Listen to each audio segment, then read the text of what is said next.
रवि एक छोटे से गांव में रहता था जो पहाड़ और जंगल से घिरा हुआ था।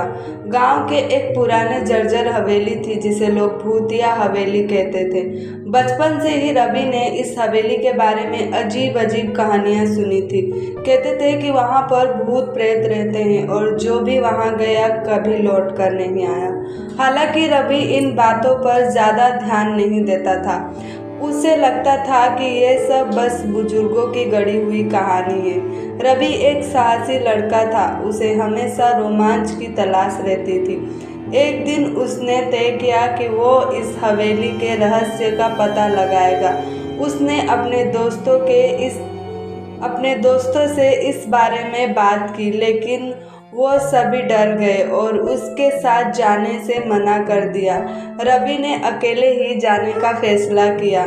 उस रात चांदनी रात थी और हवेली की खिड़कियों से हल्की हल्की रोशनी छनक कर बाहर आ उस रात चांदनी रात थी और हवेली की खिड़कियों से हल्की हल्की रोशनी छनक कर बाहर आ उस रात चांदनी रात थी और हवेली की खिड़कियों से हल्की हल्की रोशनी छनक कर बाहर आ उस रात चांदनी रात थी और हवेली की खिड़कियों से हल्की हल्की रोशनी छनक कर बाहर। रवि ने धीरे धीरे हवेली का दरवाजा खोला।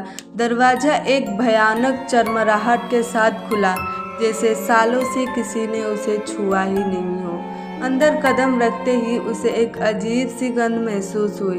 वो चारों तरफ देखने लगा। हवेली के अंदर हर चीज पर धूल की मोटी परत चढ़ी हुई थी। फर्नीचर टूटा फूटा और दीवारों पर जगह जगह दरारें थी।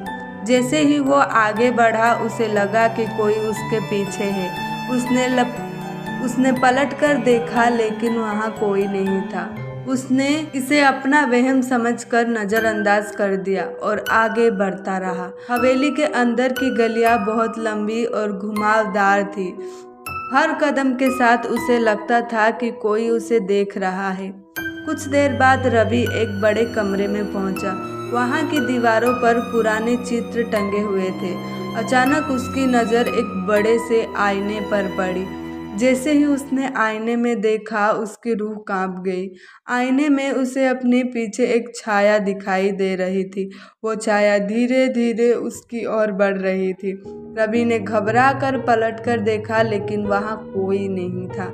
जब उसने फिर से आईने की ओर देखा तो छाया और पास आ चुकी थी। उसकी आंखें काली और खाली थी, जैसे उसमें कोई जीवन ही ना हो। रवि की सांसें तेज हो गई। उसने भागने की कोशिश की, लेकिन उसके पैर जैसे जम ही गए। छाया अब रवि के बिल्कुल करीब थी। उसने अपने हाथ बढ़ाए और रवि को छू लिया। अचानक रवि को ऐसा लगा जैसे उसकी आत्मा उसके शरीर से बाहर खींची जा रही हो। वो चीखना चाहता था, लेकिन उसकी आवाज़ गले में ही अटक गई। उसकी आंखों के सामने अंधेरा छा गया। अगली सुबह गांव के लोग उसे हवेली के बाहर बेहोश हालात में पाए। उन्होंने उसे उठाया और घर ले आए। जब रवि होश में आया तो उसने अपनी आप बीती सुनाई, लेकिन गांव वालों ने उसके बातों पर यकीन नहीं किया। उन्होंने इसे बस एक डरावना सपना कहकर टाल दिया। लेकिन रवि जानता था कि जो उसने देखा वो सपना नहीं था, वो छाया असली थी और वो अनुभव असली जिंदगी का सबसे भयानक पल था। उस दिन के बाद से रवि ने कभी भी उस हवेली के ओर जाने की हिम्मत नहीं की। वो अब भी रातों को उस छाया का चेहरा याद करके कांप उठता है। गांव में अब भी लोग कहते हैं कि उस हवेली में कुछ अजीब है। कोई नहीं जानता कि वो छाया कौन थी, लेकिन सबको यकीन है कि वो अब भी वहाँ भटकती है, अपनी अगली शिकार की तलाश में। और जो भी उस हवेली के पास जाता है वो एक अनजाने डर के साथ वापस लौटता है।